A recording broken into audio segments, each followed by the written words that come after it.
오늘은 제가 평상시 연구하고 계속 고민해왔던 것들을 정말 이 부분을 제가 쉽게 이렇게 함부로 할 수 있는 부분이냐, 지속적으로 고민하던 부분을 공약화해서 한번 말씀을 드리겠습니다. 배경을 간단히 말씀드리면 제가 제 명함, 선거 명함에 보면 써있지 않은 학력이 하나 있습니다. 저는 지금 성균관대학교 국정관리대학원, 국정전문대학원에서 거버넌스를 전공을 하고 있습니다. 박사과정의 코스워크를 이제 거의 다 마친 상태로 국가 관리 시스템들, 행정 체계, 또 행정 내에서의 성과 평가, 관리 지표 이런 것들에 대해서 계속해서 연구를 하고 있습니다. 그래서 거버넌스 그리고 스몰 거버넌스에 대해서 연구 논문까지는 아니지만 그에 준하는 이제 몇 가지 아티클들을 계속해서 써오고 있고, 과연 어느 것들이 대한민국 미래의 행정 체계에 가장 부합한지에 대해서 계속해서 연구를 하고 있습니다. 그리고 그런 외적인 행정 체계뿐만 아니라 내부적인 사람에 대한 거버넌스가 어떤 것이 가장 효율적인지에 대해서 연구를 하고 있습니다. 그래서 지난번에 제가 분권형 도정에 대해서 말씀드린 바가 있습니다. 그 분권형 도정 역시나 그 외적인 행정 시스템 그리고 거기서 움직여지는 사람에 대한 부분을 제가 보신 끝에 행정 권력의 이원화, 다양화, 분화에 대해서 말씀드렸던 것입니다. 그러면 오늘은 우리 충북 전체 발전을 놓고 과연 어느 것이 가장 효율적일까에 대한 고민 끝에 제가 내린 몇 가지 사항들을 말씀을 드리고자 합니다.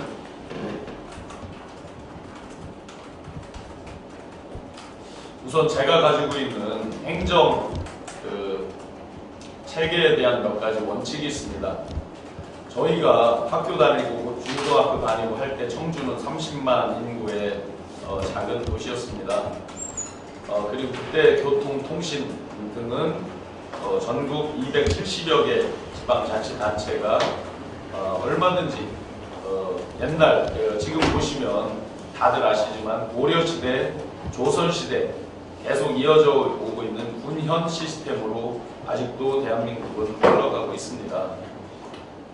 굳이 이 번외의 말씀이지만 행정체계는 군현 시스템이고 국방체계는 그때그때 상황에 따라 다르지만 재승 방약 시스템, 그 다음에 진관체제, 지어진 방어 지역을 방어하는 이런 것들이 혼용돼서 지금까지 예나 지금이나 비슷한 패턴으로 흘러왔습니다.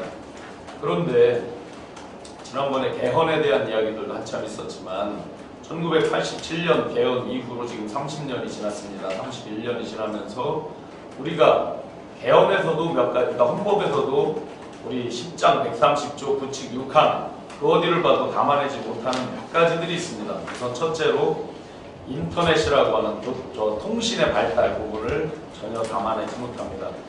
통신의 발달로부터 비롯된 사회 각종 현상 발전상 분화된 것들을 담아내지 못합니다. 두 번째는 교통의 발달로 인해서 옛날에 예를 들어 서울 부산이 일일 생활권, 또 그전에는 며칠 생활권 이렇게 했던 것들이 지금 KTX, SRT로 두세 시간 이 정도의 획기적인 변화가 온 것들을 담아내지 못합니다.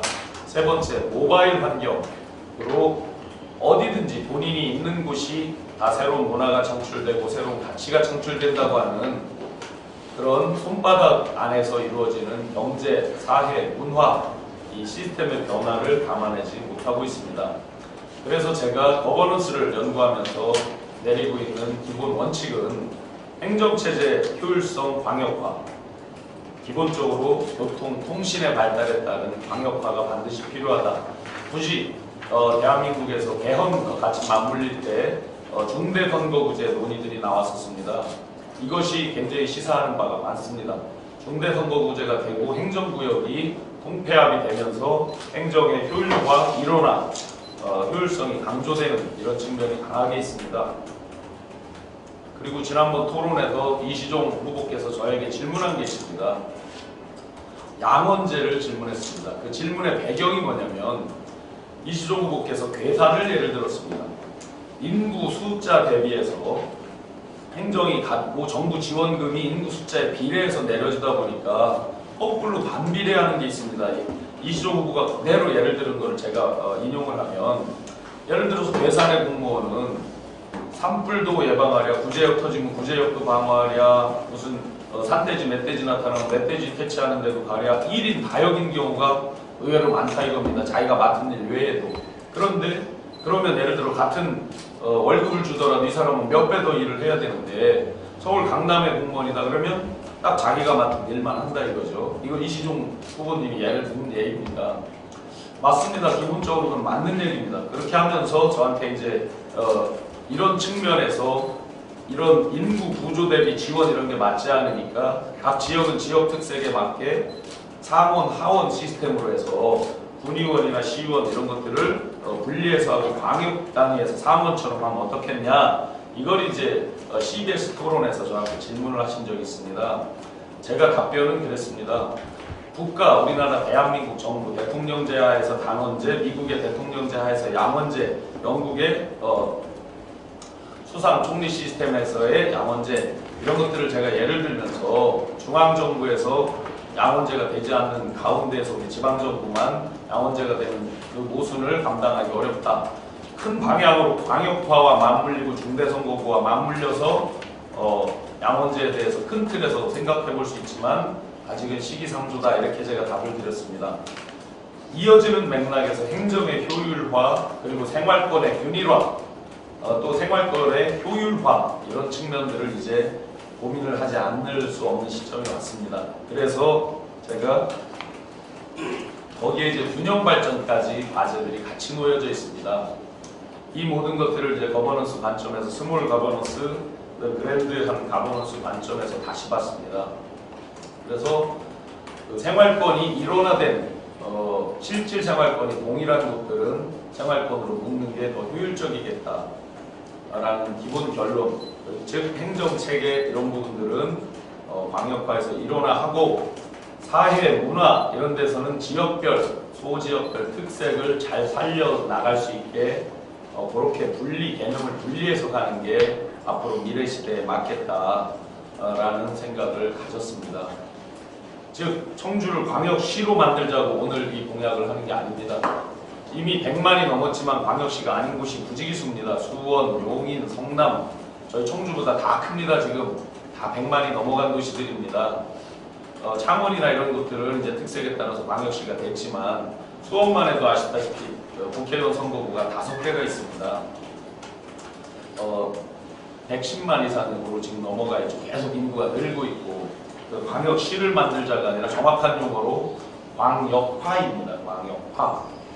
행정체계를 일원화하고 효율화하기 위한 광역화 또 그 이면에 사회, 문화, 시스템적 특징은 지역별로 잘 살려서 가는 그런 개념의 이원화를 통해서 우리가 균형 발전과 행정 효율화 두 마리 토끼를 다 잡아야 된다. 물론 어려운 과제입니다.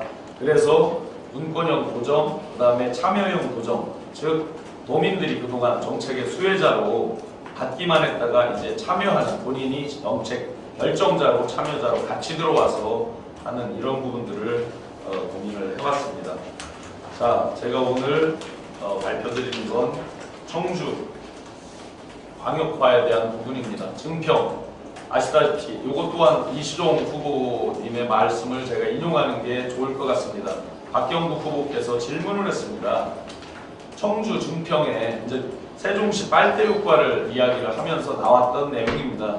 지난번 토론에서 2번이나 이게 거론이 된 적이 있습니다. 그래서 이시종 후보께서 증평을 예를 들었습니다. 증평이 이렇게 광역화되고 하면서 청주의 빨대 효과로 증평이 뺏길 줄 알았더니 증평에 새로운 일자리가 생기고 새로운 주거, 그래서 청주 사람들이 오히려 증평으로 가게 됐다라고 하면서 세종시 빨대 효과를 부정을 하는 말씀을 하셨습니다. 지역 내, 인접지역 간 상생의 예로 청주 증평을 이야기를 하셨습니다. 그러면서 이제 제2 경부고속도로냐 중부고속도로 확장이냐 이런 논의까지 있었는데, 물론 청주 증평의 사례가 어느 한 가지 원인과 결과로 해석될 수는 없습니다. 도로가 좋아서 서로 그렇게 됐다, 또는 생활권이 옛날부터 같아서 그렇게 됐다, 여러 원인이 있을 것입니다. 자, 이런 속에서 지금 청주 이제 약 84만 명, 그리고 증평 3만 7천, 8천 명, 또 상간에 있습니다. 선간에 이제 정확한 통계를 보면 3만 7,700명 이렇게 돼 있는데, 예산에서 떨어져 나온 지 얼마 됐다고 통합이냐, 뭐 이런 논의가 있을 수 있겠죠.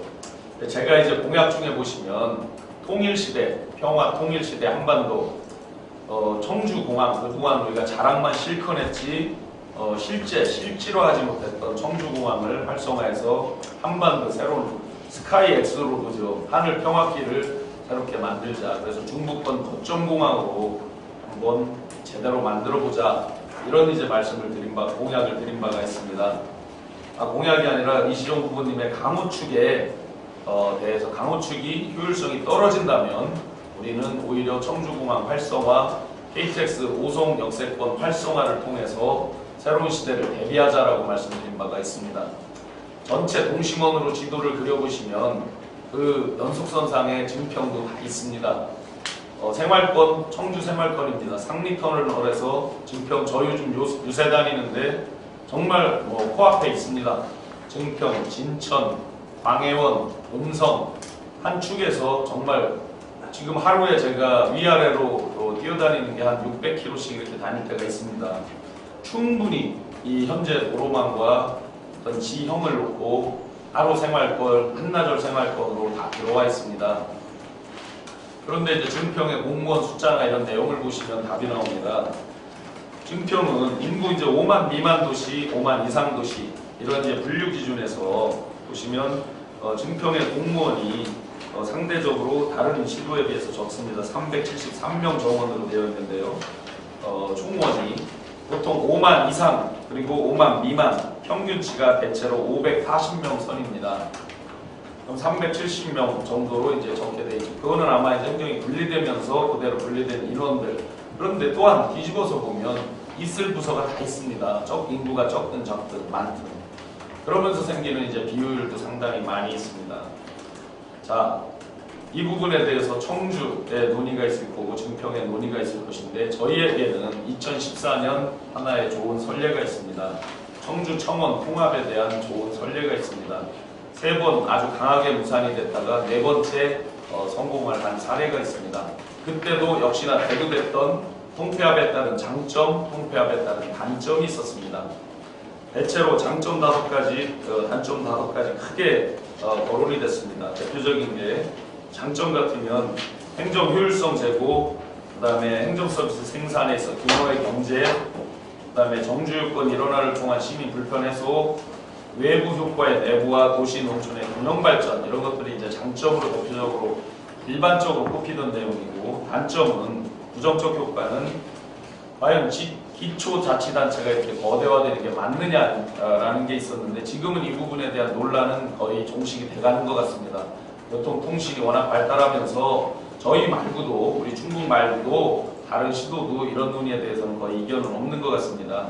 그 다음에 지역의 특성, 캐릭터에 맞는 어떤 특장적인 행정 수행이 어렵다, 이런 부분인데, 이런 부분은 아까 제가 말씀드렸습니다. 일반적인 행정은 일어나되 사회 문화적 특징만 잘 살려나가는 걸로 가면 되겠다. 그 다음에 농촌 지역 재원 투자에 한계가 있습니다. 맞죠? 아까 말씀드린 대로 면적은 넓고 사람은 적고 하다 보니까 상대적 소외 이런 것들이 더 많다 보니까 재원 투자에 한계가 있는 것 같습니다. 그 다음에 도농 간의 갈등 표출, 이 부분은 청주청원 사례에서 어느 정도 답을 내리면 된다고 봅니다. 물론 청주청원 통합은 100% 만족이라는 건 있을 수 없지만, 처음에 1, 2년 차의 혼란에 비하면 지금은 상당히 그래도 상대적으로 자리를 잡아가면서 새로운 시스템화 되고 있지 않는가, 이렇게 생각이 됩니다. 그 다음에 마지막으로 대표성이 약하다. 이게 광역화되다 보니까 이제 대체로 뭉뚱그려서 비슷하게 가는 측면 때문에 대표성이 약하다, 이런 이제 단점도 있겠습니다. 그러나 이런 이제 장점과 단점이 혼재할 때 제가 어떤 의사결정을 내릴 때 많이 사용하는 방법이 있습니다. 소위 법익 형량, 이익 형량이라는 말씀 많이 들어봤을 겁니다. 저울 2에 올려놓고 장점과 단점을 저울질을 합니다. 코스트 베너핏 이펙트, 비용 효익 분석에 대해서 또 해봅니다. 그랬을 때 플러스가 마이너스보다 훨씬 많이 나온다 그러면 당연히 저희가 반대, 부정을 뚫고 설명해 설득해 나가야 되겠죠. 그래서 그런 관점에서 제가 청주 증평에 대해서 생각을 해봤습니다. 첫 번째로 일단 생활권이 동일하고 문화권이 거의 비슷하다. 이 부분은 아마 이견이 없을 것 같습니다. 두 번째, 광역도시로 갔을 때 저희가 얻을 수 있는 효익들이 있습니다. 박경국 후보께서 도청 이전에 대해서 말씀하셨죠. 그런데 도청 이전 예산에 대해서 엊그제 여기 함진규 정책위원장하고 같이 와서 어떤 답을 한 걸로 알고 있는데 거기서 보면 특별법으로 그 이전에 따른 교부세 지원금에 대한 이야기가 아마 있었으리라고 제가 추론이 됩니다. 광역화 단계로 넘어갔을 때는 그 부분이 이미 정해져 있는 또 기존의 선례들이 많이 있기 때문에 예를 들어서 경북, 그다음에 충남, 이런 전남 이런 곳들의 선례들이 있기 때문에 저희도 준해서 충분히 지원을 받을 수 있다고 생각을 합니다. 그런데 지금 아직 그 단계로 못 갔기 때문에 아마 그 공약이 이제 공허한 면이 있었던 것이겠죠. 그래서 이런 그 100만 광역화로 가면서 받을 수 있는 혜택이라든지 이런 부분도 있다. 거꾸로 저희가 물론 놓치는 혜택도 있습니다. 그런 부분에 대한 단점 보완해 나가야 될 것이고요. 그 다음에 제가 무엇보다 중요하게 보는 것이 이제 증평 그리고 37사단 등등이 이제 청주권으로 들어오면서 청주공항과 37사단 이런 관계들이 그러니까 육군, 공군, 공군비행장 또 민간 우리 지난번에 이제 민영화 논란을 하다가 이제 못한 이런 부분도 있죠. 그래서 이런 어떤 협조 체계에서 상대적으로 좀 더 수월하게 가면서 청주공항을 중부권 거점공항으로 우리가 논리를 펴고 해 나갈 때 훨씬 더 이점이 있게 어떤 우위에 있게 정부 그리고 다른 어떤 한국공항공사라든지 여러 저기들을 설득할 때 효율성이 있을 거다. 그 다음에 이제 오창 산업단지 내수 증평이 쭉 이어져 있습니다. 이 서쪽으로는 오송까지 쭉 이어져 있고 미우천 생활권입니다.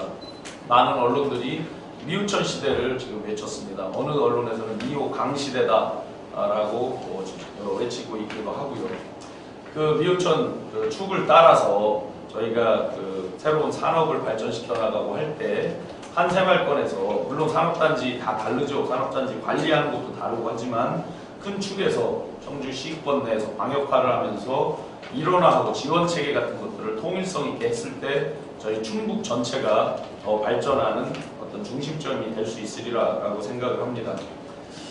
그리고 이제 중요한 게 균형 발전 부분인데요. 안 그래도 지금 이제 청주에 우리 충북 수부도시 청주에 너무 밀집돼 있다 이렇게 이제 이야기들을 하는 경우가 많이 있습니다. 그런데 이제 우리 충북을 보십시오. 인구가 163만 정도 되는데 청주에 약 84만 정도 있고 충주가 21만 3천, 제천이 13만 8천 이런 정도 있습니다. 한번 인근 전라북도 이런 데를 한번 보십시오. 전주, 그 위에 바로 옆에 완주 이렇게 있습니다. 근데 둘이는 통합을 하지 않습니다. 아주 강력히 반대를 합니다. 특징이 다릅니다. 이 완주 같은 경우 특히 현대차가 들어오면서 굉장히 산업적으로 독자적으로 가다 보니까 싫은 거예요. 전통의 구도심하고 하기 싫은 어떤 이런 이질적인 그 현지의 특징 때문에 이제 그런 것들을 반대를 하면서 균형 발전에 있어서 오히려 이제 제가 전북 그 송하진 지사님 계실 때 도청에 방문해서 쭉 여러 대화들을 해보니까 오히려 불균형 발전을 통해서 인접 지역을 발전시키겠다 이런 이제 그 주장들까지 많이 나오더라고요. 근데 저희는 이제 비슷비슷한 특징을 가진 것에서 청주권, 수부도시 자기네만 발전하느냐 이런 이제 불만이 다른 지역에 일부 있을 수 있습니다. 그런데 증평만 같으면 청주권에서 발전하는 것들을 초기에 상대적으로 지원을 더 많이 해줄 수 있겠죠. 청주청원이 통합할 때 그 선례에 따라서 상대적인 지원을 할 수 있다고 보고 그러면 청주 증평만의 문제가 아니라 이 부분은 이제 다른 계산이라든지 인접, 이제 진천, 음성, 인접 지역들의 문제입니다. 지금 보시다시피 진천 음성도 이미 통폐합 논의가 많이 올라와 있습니다. 그게 된다 안 된다를 떠나서 시로 만들자 해서 이제 음성 새로 혁신도시, 진천 혁신도시 등등 포함해서 여러 논의들이 자생적으로 많이 올라오고 있는 게 사실입니다.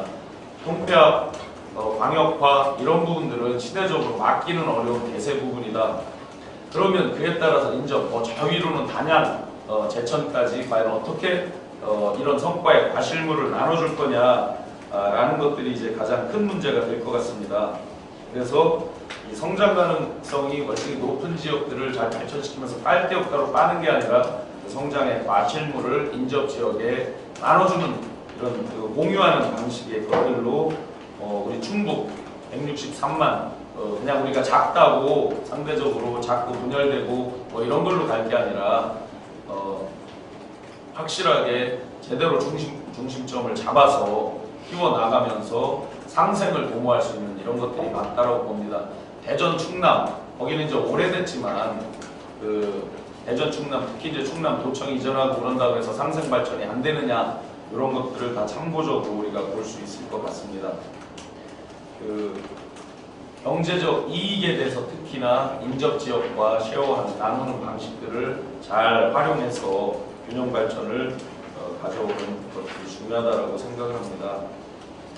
아마 통합 논의를 하게 되면 초기에 반대도 꽤 많이 있을 거고 청주청원 통합 보듯이 초기에는 세 차례나 반대가 있었지만 나중에는 79%라고 하는 찬성을 기록하게 됐습니다. 물론 통합 과정에서 서로 주고받는 관계 부분이 잘 해결이 될 때 이제 찬성이 높아지겠죠. 그런 부분까지 감안해서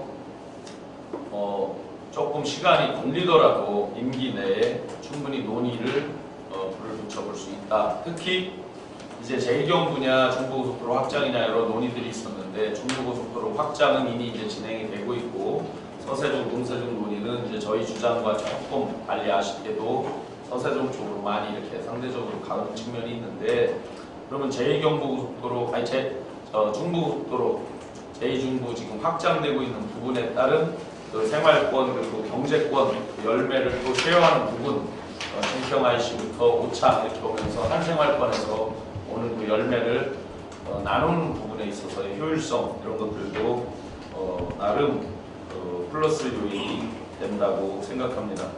저는 이 광역화와 어떤 대통합 그리고 그런 성장의 과실을 공유하는 것 이런 것들이 새로운 균형 발전 전략이 될 거라고 생각을 합니다.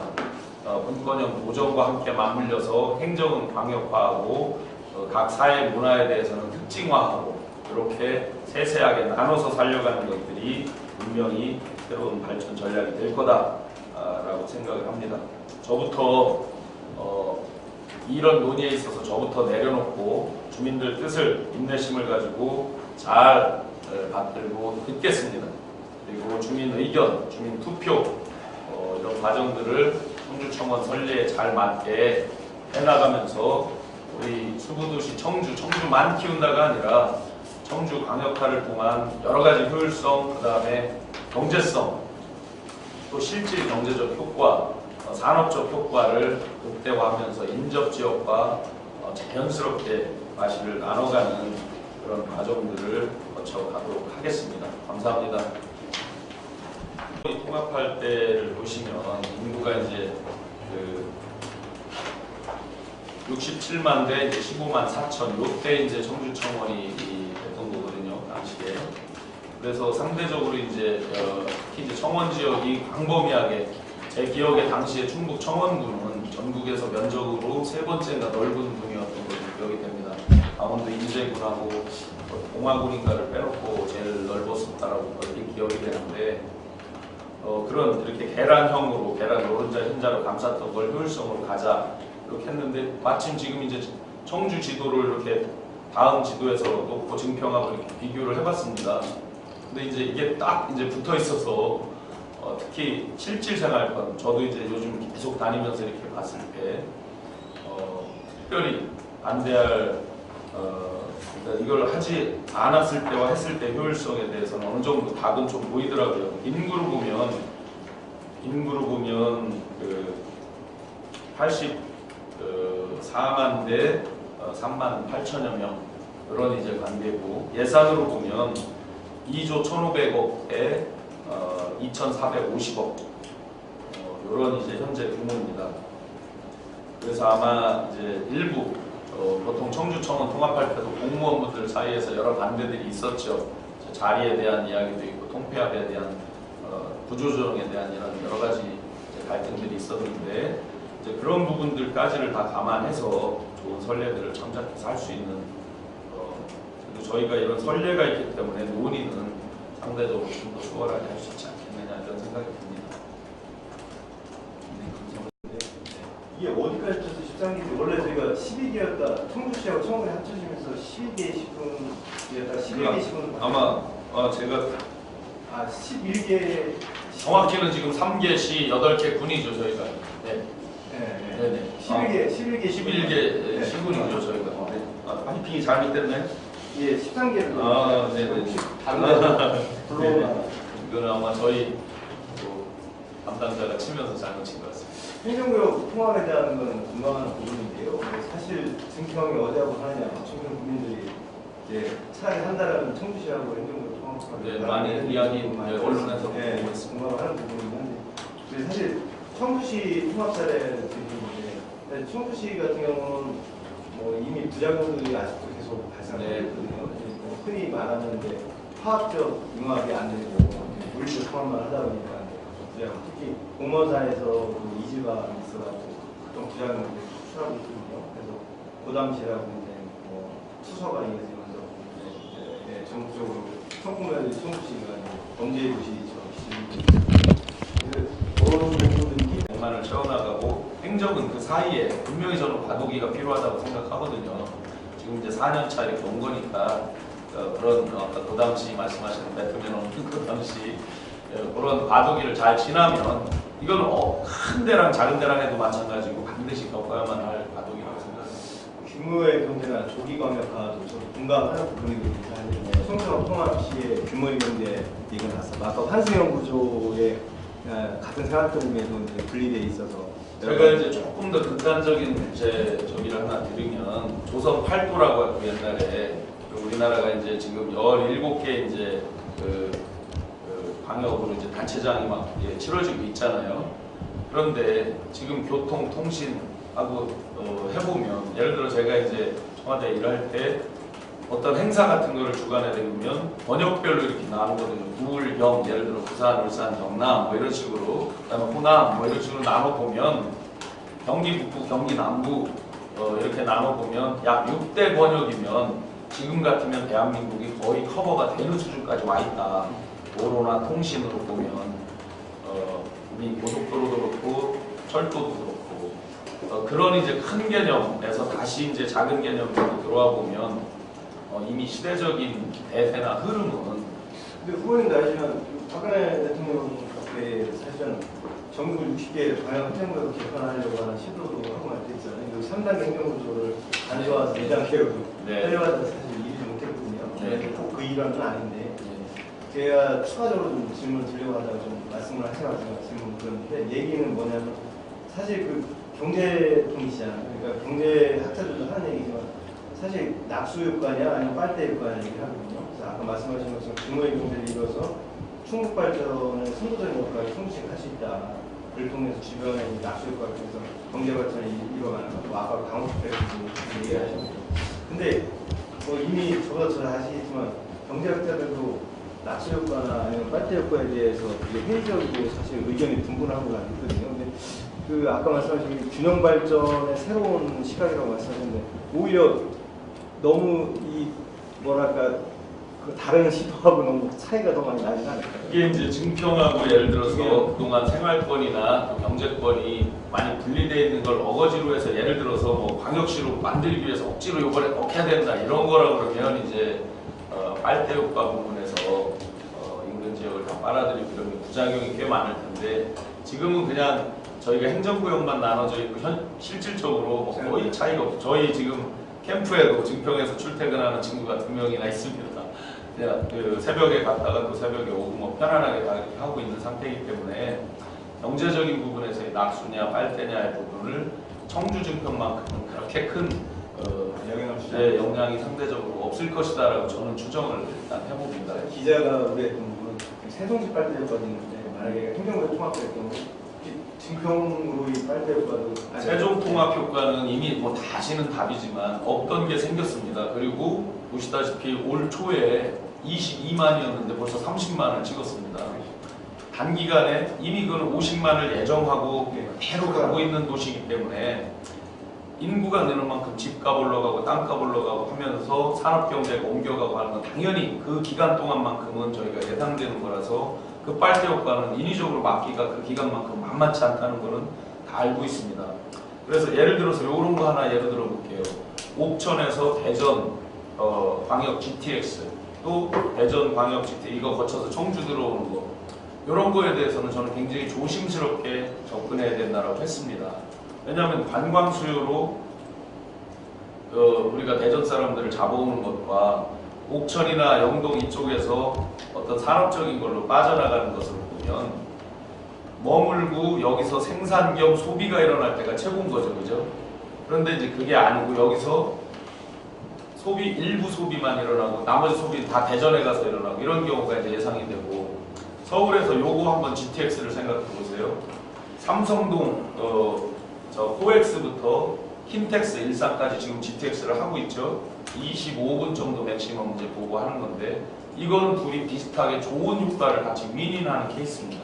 대표적으로 여기는 이미 베드타운 플러스 알파가 형성되어 있는 상태에서 놓여지는 거라서 근데 이제 예를 들어서 옥천, 대전 이렇게 하면 이제 확연히 또 세종 새로 생겨서 막 인구가 뭐 1년에 막 8만 명씩 막 갑자기 늘어나니까 이거랑 지금 증평은 이미 형성되어 있는 부분이고 그거를 더 우리가 산업 경제적으로 좀 더 확대해서 같이 생활권과 경제권을 통일해보자라는 논의니까 일단 성격은 다른 것 같습니다.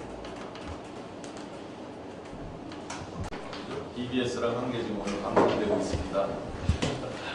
아쉽게도 각자 상호 토론에서 두 후보께서 저에게 질문을 하지 않으셨어요. 룰에서 이제 모든 후보에게 질문을 해야 된다 하는 이런 룰이 없다 보니까 아마 이제 이런 현상들이 처음 이제 CJB 토론 이후에 지금이 4번째 토론이었는데 토론을 거듭할수록 저에 대한 질문을 이제 안 하시더라고요. 아쉽게도 마지막에 이제 MBC 내일 모레 토론 있는데 한번 잘 준비해서 보고 하겠습니다. 이 건은 이렇게 박 후보님이 지난번 도청 이전을 할 때 판도라의 상자를 연다 이렇게 표현하셨는데 그런 성격하고는 조금 다르고요. 예를 들어서 안 되는 걸 갑자기 어거지로 주장해서 배제한다 이런 이제 포퓰리즘적인 성격과는 분명히 거리가 있는 이미 이제 자연스럽게 이루어지고 있는 속에서 아마 제가 여담드리면 제 외갓집이 충북 미원면 어암리인데 그쪽에 생활권보다 증평이 훨씬 가까울 거려 비교가 안 될 정도로 가까울 거려 예 그렇습니다. 그런 부분에 대한 현실적 고려니까 좀 편안하게 받아주시면 좋겠습니다. 네 고맙습니다.